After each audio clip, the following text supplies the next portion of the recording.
கரூரில் அந்த அசம்பாவிதம் நடந்ததுலேருந்து ஏகப்பட்ட கேள்விகள் விஜய் மேலே எழுமுனுச்சு. அது எல்லாத்துக்குமே விஜய் இந்த ஒரு வீடியோவில் பதில் சொல்லியிருக்காரு.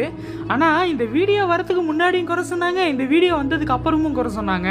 இந்த வீடியோ வரத்துக்கு முன்னாடி என்னெல்லாம் குறை சொன்னாங்கன்னா, விஜய் இன்னும் யாரையும் வந்து நேரில் பார்க்கல, அசம்பாவிதம் நடந்துருச்சுன்னு சென்னைக்கு தப்பி ஓடி விட்டார். ஏன் ஒரு படி மேலே போய் ஊரெல்லாம் போஸ்டர் அடிச்சு ஓட்டினாங்க, 39 பேரை கொன்னுட்டு தப்பி ஓடிட்டாருன்னு. இவ்வளோ விஷயம் பண்ணதுக்கு அப்புறமா விஜய் கிட்டேருந்து வீடியோ வந்ததுக்கு அப்புறமும் விஜய் குறை சொன்னாங்க 3 நாள் கழிச்சு வீடியோ போடுறாருன்ட்டு. இன்ஃபேக்ட் விஜய் வெளியிட்ட வீடியோவை பார்க்கறதுக்கு முன்னாடி நான் ஒரு ஃபோட்டோவை பார்த்தேன், அதில் நீங்களும் கொஞ்சம் பாருங்களேன். 41 பேர் மரணத்துக்கு வருத்தம் தெரிவிக்காத விஜய் 3 நாட்களுக்கு பிறகு வீடியோ மூலம் வெளியே வந்தார். சிறு குற்ற உணர்ச்சி கூட இல்லாத விஜய் 6 மணி நேரம் தாமதமாக ஏன் வந்தேன் என்று சொல்லவில்லை. மரணத்திலும் அசிங்க அரசியல் செய்யும் விஜய், மன்னிப்பு கேட்க மறுத்த விஜய். இந்த ஃபோட்டோவை பார்த்ததுக்கு அப்புறம் தான் விஜய் வெளியிட்ட வீடியோவையே நான் பார்த்தேன். அந்த வீடியோவில் விஜய் என்ன சொல்லியிருந்தாருன்னா, இந்த அளவுக்கு ஒரு டஃப்பான சுச்சுவேஷனை நான் ஹேண்டில் பண்ணதே இல்லை, என் மனசு முழுக்க வலி மட்டும்தான் இருக்குன்னு சொல்லி ஆரம்பித்த விஜய் பார்த்தீங்கன்னா, நான் ஒவ்வொரு தடவை பிரச்சாரத்துக்கு போகும்போது என்னை பார்க்க ஏகப்பட்ட மக்கள் வருவாங்க. அவங்க என்னை பார்க்க வரதுக்கு காரணம் என் மேலே வச்சிருக்கிற அன்பு மட்டும்தான். அதனாலேயே அவங்க சேஃப்டி மேலே நான் எந்த ஒரு காம்ப்ரமைஸுமே பண்ணாமல் இருந்தேன். நாங்கள் போய் போலீஸ்கிட்ட ரெக்வஸ்ட் பண்ணி கேட்டோம் அப்படின்னு சொல்லிட்டு ஒரு செகண்ட் சைலண்ட் ஆனார். அந்த வீடியோவை நீங்கள் பார்த்துருந்தீங்கன்னா தெரிஞ்சிருக்கும், அந்த இடத்துல சைலண்ட் ஆனார். அதுக்கு என்ன அர்த்தம்னு நீங்கள் என்ன நினைக்கிறீங்கிறத கொஞ்சம் கமெண்ட்டில் சொல்லுங்கள்.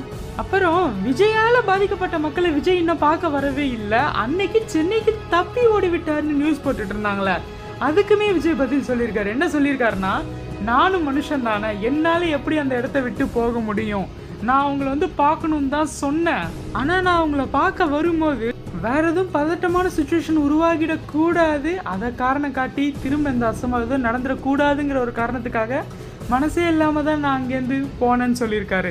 பாதிக்கப்பட்ட மக்கள் எல்லாரையும் நிச்சயமான ஒரு நாள் வந்து பார்ப்பேன்னு சொல்லிட்டு இந்த நேரத்தில் எங்களோட வழியை புரிஞ்சுக்கிட்டு எங்களுக்காக குரல் கொடுத்த அரசியல் நண்பர்களுக்கும் தலைவர்களுக்கும் நன்றின்னு சொன்ன விஜய் பார்த்தீங்கன்னா, இதுக்கு முன்னாடி நாங்கள் ஒரு 5 மாவட்டத்துக்கு பிரச்சாரத்துக்கு போயிருக்கோம், அங்கே எப்பயுமே இப்படி ஆனதில்லை, ஆனால் கரூரில் மட்டும் ஏன் இப்படி ஆணுச்சு, மக்களுக்கு எல்லா உண்மையும் தெரியும், அப்படி உண்மையை தெரிஞ்ச மக்கள் எங்களுக்காக பேசும்போது அந்த கடவுளே இறங்கி வந்து எங்களுக்காக பேசுன மாதிரி இருந்துச்சுன்னு சொன்ன விஜய் அடுத்த ஒரு கேள்வி கேட்டிருக்காரு. எங்களுக்கு அவங்க எந்த இடத்த கொடுத்தாங்களோ அங்கே தான் நாங்கள் வந்து நின்று பிரச்சாரம் பண்ணிட்டு போனோமே தவிர வேற எந்த தவறும் செய்யலை. ஆனால் இந்த அசம்பாவிதத்துக்கு எஃப்ஐஆர் எங்கள் கட்சி நிர்வாகிகள் மேலேயும் தோழர்கள் மேலேயும், அதே நேரத்தில் சோஷியல் மீடியாவில் எங்களுக்காக குரல் கொடுத்த தோழர்கள் மேலேயும் எஃப்ஐஆர் ஃபைல் பண்ணி எல்லாரையும் உள்ள தூக்கி போட்டுட்டு இருக்காங்க. இந்த இடத்துல தான் நம்ம முதலமைச்சரோட பேரை யூஸ் பண்ணி நீங்கள் என்ன ஏதாவது பண்ணணும்னு நினச்சிங்கன்னா, ஒன்று என் வீட்டில் இருப்பேன் இல்லை ஆஃபீஸில் இருப்பேன், என்னன்னாலும் பண்ணுங்க, ஆனால் அவங்கள எதுவும் பண்ணாதீங்கன்னு சொல்லிட்டு இந்த அசம்பாவிதம் நடந்ததுக்கு அப்புறமா ஒரு மிகப்பெரிய கேள்வி எழுமுனுச்சு, இதுக்கு மேலே விஜய் கட்சி என்ன ஆகும்ட்டு.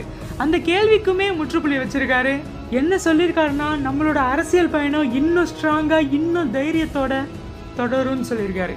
இப்போ இந்த வீடியோ பார்த்ததுக்கு அப்புறமா விஜய் பேசுறதை பற்றி உங்களுக்கு என்ன தோணுதுங்கிறதையும், அந்த அசம்பாவிதத்துக்கு யார் காரணம்னு உங்களுக்கு தோணுதுங்கிறதையும் மறக்காம கமெண்ட்ல சொல்லுங்க.